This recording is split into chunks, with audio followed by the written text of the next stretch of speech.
finally understood that at the center of the battle is a war of God,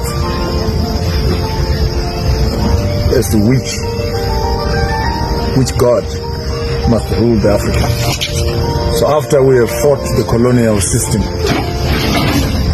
we ultimately have to end up with what is capitalism, what is socialism, what are their structures. Not only that, but what are their morality, what is their ethics. And when you start asking those questions, you won't find those questions in the dictionaries of capitalism.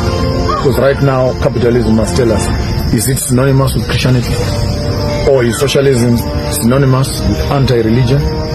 But in African Ubuntu, then we understand that God is not a noun, but God is a verb.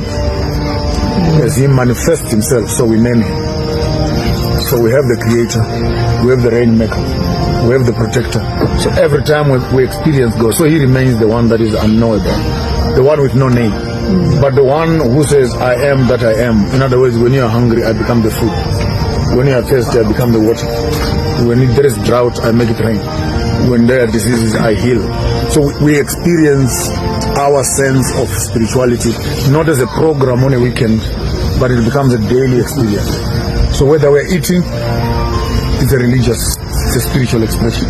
Whether we're drinking water, it's a spiritual expression. Whether we're getting married, it's a spiritual expression. Whether we're plowing, it's a spiritual expression. Whether we are sleeping, it's a spiritual expression. Whether we're burying each other, or children are being born, spirituality becomes the continuous expression of life itself. And hence I think in the peak of my learning, I then quickly came to my senses that this whole thing of you must become a Christian is a fallacy of the highest order. Because you can't be what you are not. So you can never be a Christian as an African. Because I am Maponga, I don't have to be a Maponga. I don't become a Maponga except to be born. Then I am what I am.